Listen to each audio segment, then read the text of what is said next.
안녕하세요. 오늘도 사연살롱을 찾아주셔서 감사합니다. 올해 40이 된 가정주부예요. 제 남편은 겉보기엔 괜찮은 것 같은데 심각할 정도로 돈 쓰는 것에 벌벌거리는 사람이에요. 이렇게 사연을 보내게 된 것도 바로 제 남편 때문이죠. 저는 남들보다 조금 부유한 가정에서 자랐어요. 되게 부족함 없이 자란 아이들은 물질에 대한 집착이 그리 강하지 않다고 하는데 제 경우는 좀 달랐어요. 물건에 대한 소유욕도 강하고 그에 못지않게 충동구매도 자주 하는 편이었죠. 생각해보면 이건 집안 내력인 것 같아요. 저뿐만 아니라 저희 엄마랑 언니도 그렇거든요. 지금 생각하면 참 철이 없었던 것 같아요. 그때는 평생 돈 걱정은 안 하고 살 줄 알았기 때문에 사치스런 제 성향이 큰 문제가 아니라고 생각했어요. 그런데 세상 일은 모르는 거더라고요. 영원히 승승장구할 줄 알았던 아빠 사업이 위기를 맞으면서 저희 집은 순식간에 폭삭 주저앉고 말았거든요. 저희가 살던 2층짜리 전원주택도 빚잔치 끝에 한순간에 날아가 버렸죠. 그렇게 저희 가족은 단칸방 생활을 하게 되었어요. 집은 좁은데 그동안 새 여자가 열심히 사모은 물건들이 어마어마해서 어쩌나 고민하고 있었는데 마침 친구가 인터넷 중고 카페를 알려주었어요. 너나 중고 물건 싫어하지? 요즘엔 중고 찾는 사람들도 엄청 많아. 그거 전부 팔면 못해도 몇 달치 생활비는 나오겠다. 친구의 말에 우리 세 여자는 마치 장사꾼이라도 된 듯 역할 분담을 해서 사진을 찍고 인터넷에 올리고 택배 포장까지 해서 집안 물건을 하나 둘 팔기 시작했어요. 친구의 말대로 물건은 곧 잘 팔렸어요. 그러다 개중에 거리가 가까워 택배 대신 직거래를 원하는 사람도 있었죠. 그중 한 사람이 바로 제 남편이에요. 남편은 제가 사서 딱 한 번 사용했던 커피 머신을 직거래하고 싶다고 했어요. 저는 돈 벌 생각에만 들떠서 아무 생각 없이 편한 복장으로 약속 장소인 집 근처 놀이터로 나갔어요. 그런데 그곳엔 깔끔한 차림의 남자가 저를 기다리고 있지 뭐예요. 그 순간 저는 후줄근한 옷차림으로 쪼리를 질질 끌고 나온 걸 얼마나 후회했는지 몰라요. 남편은 한눈에 봐도 호감형이었어요. 저는 수줍게 남편한테 다가갔죠. 그런데 그런 호감도 잠시. 남편은 물건을 보자마자 대뜸 여기까지 왔는데 차비만 빼주면 안 되냐고 내고를 요구했어요. 순간 당황한 저는 깎아달라는 남편의 말에 발끈했죠. 안 돼요. 사용도 거의 안 한 새 거예요. 단호히 거절을 하자 남편은 할 수 없다는 듯 돈을 건네더군요. 이렇게 남편과의 첫 만남은 불편하게 끝나는 듯 했지만 우리는 그 일을 계기로 연락을 주고받게 되었어요. 처음엔 커피 머신 사용법을 설명하느라 통화를 했다가 이후로도 몇 번 통화를 하게 되었고 점차 일상 전반에 대한 대화로 발전하게 되었어요. 세상엔 별의 별 인연이 다 있다고 하더니 제가 평생의 반려자를 이렇게 만나게 될 줄 누가 알았겠어요. 아무튼 그렇게 시작된 인연은 처음엔 친구로 이어졌다가 만남이 거듭되면서 우리는 얼마 지나지 않아 썸을 타게 되었죠. 처음 만났던 놀이터에서 남편이 내려온 커피를 마시면서 자연스럽게요. 남편은 알면 알수록 보기 드문 성실한 사람이었어요. 무엇보다 자신의 미래에 대한 계획과 자신감이 넘치는 모습에 저는 끌리기 시작했어요. 저 사람의 미래에 나도 함께하고 싶다는 생각을 하게 된 거죠. 다행히도 이런 마음은 저만 가지고 있었던 게 아니었어요. 남편도 저와 같은 마음이었죠. 그렇게 우리는 만난 지 3개월 만에 남편의 대시로 연인 사이가 되었어요. 남편은 그동안 제가 만나왔던 남자들과 전혀 다른 사람이었어요. 이제와 생각해보면 그땐 제 사정도 그렇고 남편의 외모에 콩깍지가 씌었던 게 분명했어요. 남편은 만날 때마다 실속이란 단어를 입에 달고 살았어요.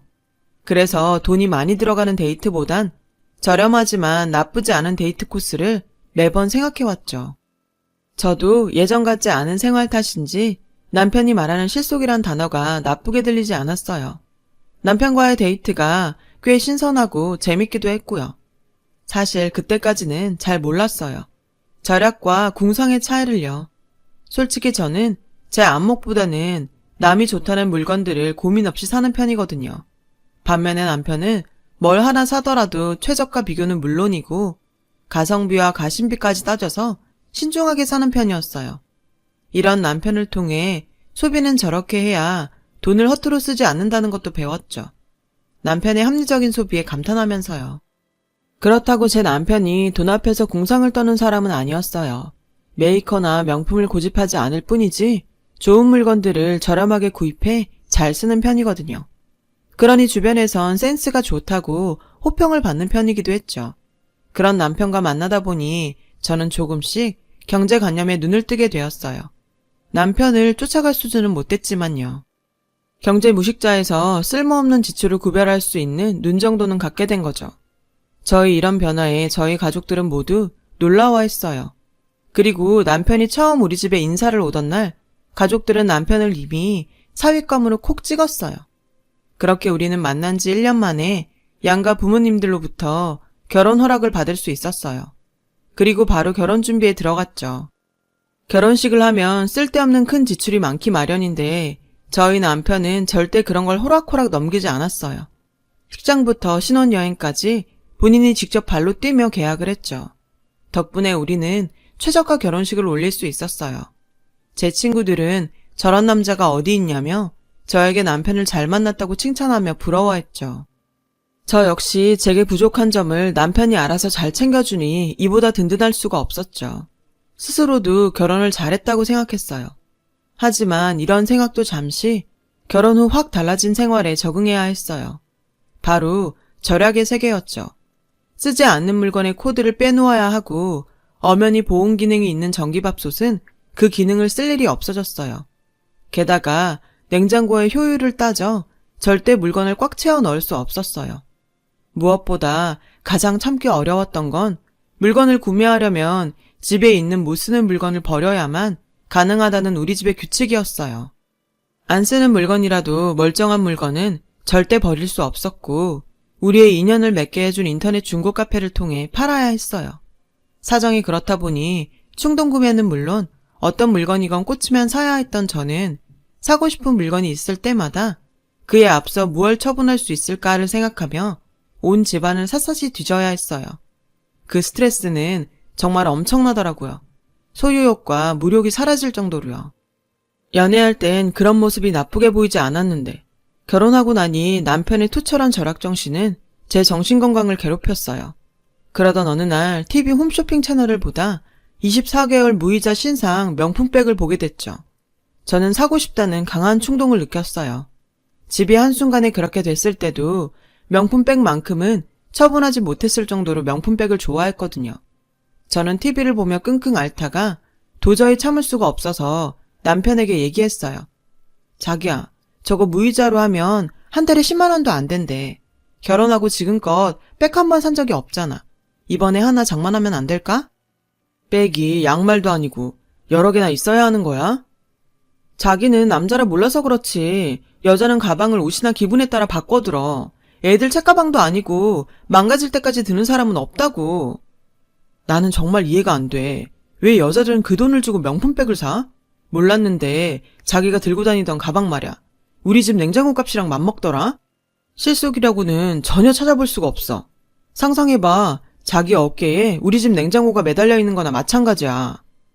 명품백을 사겠다는 제게 남편은 냉장고 타령을 하며 이상한 사람으로 몰았어요. 저는 결국 그 가방을 사지 못했어요. 주변에서는 내 월급으로 사면 되지 뭘 일일이 남편한테 얘기를 해서 기분까지 망치냐며 뭐라고 하더라고요. 저라고 그걸 모르나요? 하지만 저희 집의 경제권은 남편이 쥐고 있었기 때문에 그럴 수밖에 없었던 거죠. 그렇게 조금씩 저는 남편의 절약정신에 짜증이 났고 뭐 하나만 걸려봐라 하며 기회를 노리고 있었어요. 제가 임신을 하자 남편은 크고 안전한 차가 필요할 것 같다며 상의도 하지 않고 덜컥 차를 계약하고 왔어요. 저는 이게 기회라고 생각했어요. 그래서 기다렸다는 듯 따져 물었죠. 어쩌면 자기는 몇백만 원도 아니고 몇천만 원이나 하는 차를 나랑 상의도 없이 계약을 해? 애 낳으면 짐도 많고 아무래도 지금 타는 경차보다는 크고 튼튼한 차가 필요할 것 같았어. 왜? 자기는 싫어? 솔직히 남편의 말에 저는 동의해요. 아이까지 태어났는데 실속을 따지며 경차를 타고 다니는 건 좀 그렇다고 생각했거든요. 하지만 저는 이번 기회에 남편의 고집스러운 절약정신을 깨고 싶었어요. 제가 막무가내로 트집을 잡자 남편은 정 그렇게 싫으면 가사 취소하고 오겠다며 저를 설득할 생각도 않더군요.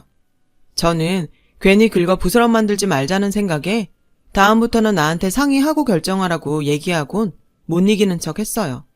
솔직히 차는 정말 필요하다고 생각했거든요. 그런데 이렇게 한번 통 크게 지출한 남편은 그 뒤로 더 강도 높은 절약정신이 발동했고 급기야 이런 말까지 했어요. 자기야, 회사 선배한테 들어보니까 베네 쪼고리 그거 얼마 못 입는다더라? 무조건 내복, 실내복이 짱이라는데? 근데 그것도 생각해보니까 애들이 금방 크잖아. 분명히 얼마 못 입어서 중고로 팔려고 내놓은 사람이 있을 거야. 글쎄, 아이 옷을 중고로 사겠다는 거예요. 하나밖에 없는 첫 아이의 옷을 남이 입던 중고로 사겠다는 남편을 보고 저는 있던 정도 떨어졌어요. 제 반응은 상관없이 남편은 중고로 아이 물건을 사들이기 시작했어요. 이거 정말 깨끗하지 않아? 나 이거 전부 다 해서 2만 원에 사왔다? 글쎄, 이 남자는 아이 젖병까지 중고로 사왔더라고요. 아이 입에 무는 꼭지만 새 걸로 사면 된다면서요. 그것도 처음에 모유 놔두고 왜 비싸고 영양가 없는 분유를 먹이냐며 저를 이상한 엄마 취급까지 했었는데 아무리 노력해도 모유 양이 늘지 않자 애를 굶길 수 없어서 남편이 고집을 꺾은 거예요. 그렇게 남편과 육아에 치일 때였어요. 저는 임신하고부터 직장에서 은근히 차별을 받아왔는데 아이가 태어난 후로 몇 번 이른 퇴근을 했더니 대놓고 눈치를 주더라고요. 더 싫은 건 그런 차별을 마치 저를 배려하는 걸로 포장하더란 거였죠. 이런 식으로 회사의 배려에도 불구하고 저를 예민하고 꼬인 사람으로 만드는데 도저히 참고 다닐 수 없더라고요. 가뜩이나 육아휴직을 길게 하지 못해서 친정엄마의 손을 빌리고 있던 차에 저희 엄마가 육아를 하면서 손목이며 무릎, 허리까지 무리가 와 힘에 부처 하셨거든요. 저는 더는 엄마에게 아이를 부탁할 수 없다고 판단해 잘됐다 싶은 심정으로 회사에 사표를 냈어요. 회사를 관뒀다고? 나랑 상의도 없이? 아니 어떻게 그런 걸 혼자 결정해?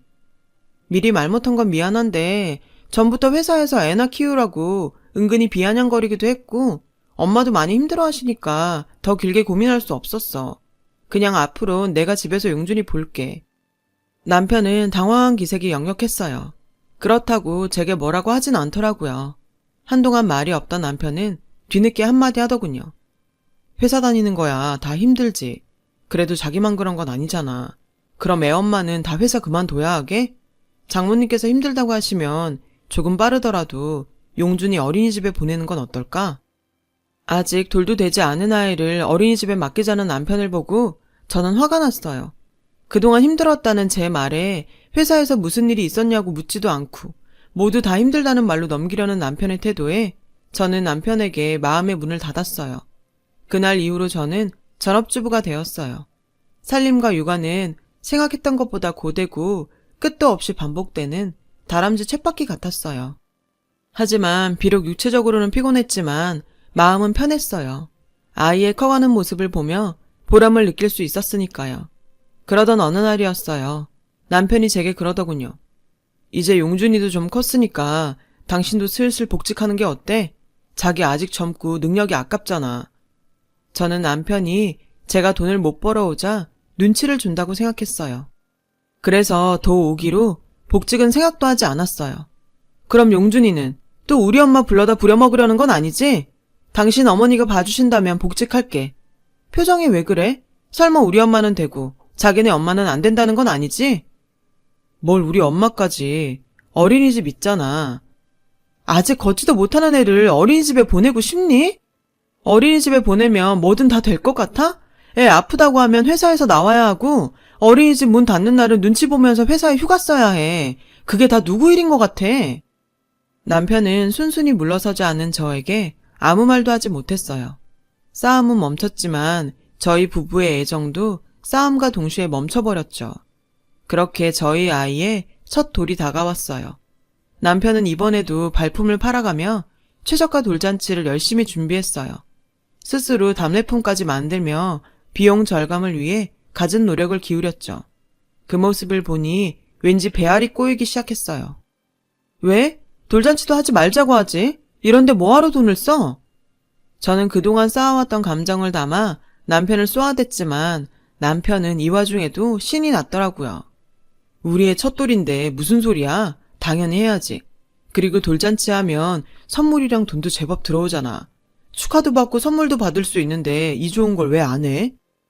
아무튼 아이의 돌잔치도 이런저런 행사 할인으로 저희는 저렴하게 잔치를 끝낼 수 있었고, 돌잔치 홀을 가득 채운 양가 식구들과 손님들 덕에 남편은 대만족을 했어요. 그런데 그날 언니가 뜻밖의 손님을 한 명 데리고 왔더라고요. 바로 제 형부가 될 사람이었죠. 형부는 대기업인 H그룹에 다니는 억대 연봉을 받는 능력자였어요. 예비 형부는 저희 아이 돌 선물로 글쎄 명품 옷을 사왔지 뭐예요. 남편은 선물을 보자 화색을 띠며 저에게 슬쩍 그러더군요. 잘 챙겨. 이거 팔면 돈 좀 되겠다. 그 순간 얼마나 창피하던지. 정말 이러고 싶지 않은데 예비 형부와 제 남편이 너무 비교가 돼서 기분이 영 그렇더라고요. 결국 저는 돌잔치 내내 팅팅 부은 얼굴로 있었어요. 그 후 저희 친정 부모님은 제 남편보다 씀씀이가 큰 형부를 은근히 더 반기는 듯 했어요. 솔직히 그럴만했죠. 게다가 언니네 시댁에서 몸만 오라고 했다며 엄마가 어찌나 좋아하던지. 그제야 저는 제가 결혼을 잘못해도 한참 잘못했다는 생각을 하게 됐어요. 언니처럼 여유로운 사람과 결혼했다면 지금보다는 낫지 않았을까 하는 생각이 절로 들었거든요. 언니는 결혼식도 남들이 부러워하는 호텔에서 화려하게 올렸어요. 보기에도 좋았지만 무엇보다 음식이 고급스럽고 맛도 좋아서 돈이 좋긴 좋구나 하는 생각이 들더라고요. 한편으로는 상대적 박탈감도 느꼈죠. 그런데 제 남편은 이런 제 마음도 모르고 며칠 굶은 사람처럼 허겁지겁 음식을 먹고 있더라고요. 창피해서 저는 아이를 데리고 자리를 옮겼어요. 잘생기고 하우대 멀쩡하던 남편은 어느새 실속과 최저가를 입에 달고 사는 궁색한 아저씨의 모습이 되어 있었죠.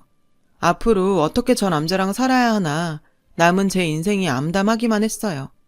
그렇게 결혼 5년 차에 접어들었어요.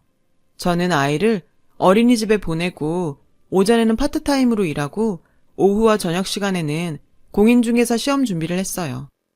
남편은 그런 제가 마음에 들었는지 잘 생각했어. 전문직은 정년이 없잖아. 그거 따기만 하면 꼭 부동산을 차리지 않아도 돈이 된다더라. 남편은 모처럼 저를 칭찬하더라고요. 제가 어떤 마음으로 시험 준비를 하는지 모르면서요. 시험이 임박했을 즈음 이제 막 임신을 한 언니에게 전화가 왔고 저는 얼마 뒤 엄마의 칠순이라는 걸 알게 되었어요. 어머, 너는 잊을 게 따로 있지. 어떻게 엄마 칠순을 깜빡하니? 언니의 말에 순간 서글퍼졌어요. 오죽 생활에 쫓기고 살았으면 내 부모 칠순도 잊었을까 싶었거든요. 내가 자격증 따기만 해. 지질이 궁상 그만 떨고 당장 이혼이야. 앞으론 나도 돈 왕창 벌어서 아끼지 않고 나를 위해서 쓰고 살 거야. 이놈의 지질이 궁상도 이제 끝이라고. 그리고 엄마의 칠순날이 되었어요. 남편은 퇴근 후 바로 친정집으로 오기로 했고 그러거나 말거나 저는 아이랑 둘이 케이크를 사들고 일찌감치 친정으로 넘어왔어요. 그런데 제 손이 민망하게 이미 식탁에는 주문 제작한 고급스러운 떡 케이크가 떡하니 놓여있지 뭐예요. 언니와 형부가 사온 거였죠. 저는 제가 사온 케이크를 집 베란다에 감추었어요. 곧이어 생신상이 차려졌고 언니는 형부와 눈을 마주치더니 엄마한테 500만 원이 든 현금 봉투를 건넸어요. 저는 그에 비해 10배 부족한 50만 원밖에는 준비하지 못했는데 말이죠. 어렵게 마련한 돈인데도 왠지 자존심이 상했어요. 그런 제게 언니가 그러더군요. 너네 힘들까봐 우리가 너희 목까지 넉넉하게 넣었어. 괜히 너랑 제부 부담 갖지 마.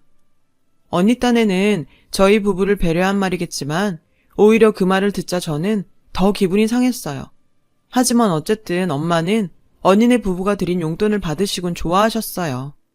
그래도 장녀라고 내가 시집가더니 어른이 다 됐구나. 아무튼 고마워. 있어봐. 잘 쓸게. 엄마는 눈앞에 보이는 현금에 입꼬리가 귓가에 걸릴 정도였죠. 그때 남편이 뒤늦게 도착을 했어요.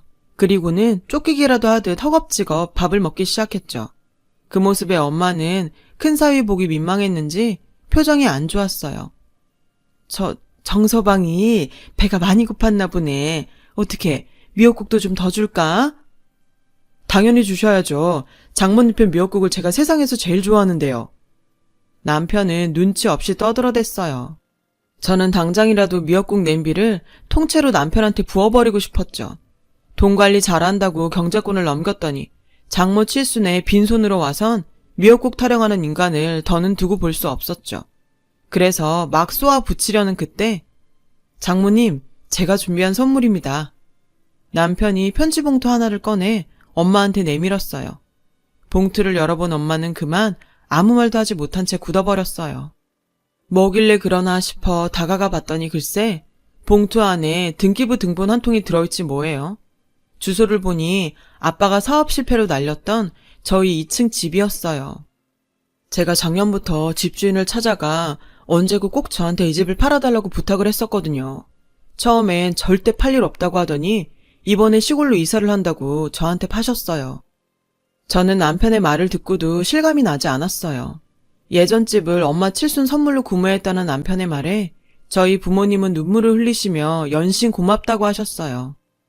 미진이한테 집 얘기를 들었을 때부터 그 집은 꼭 찾아드려야겠다고 생각했어요. 가족들 추억이 많이 깃든 곳이라고 들었거든요. 남편은 능청스럽게 웃으며 말했어요. 하지만 그 능청도 그 순간에는 세상 무엇보다 사랑스럽더라고요. 현금 봉투를 내밀고 의기양양해했던 언니와 형부는 민망한 듯 표정 관리가 잘 안 되는 듯 했어요.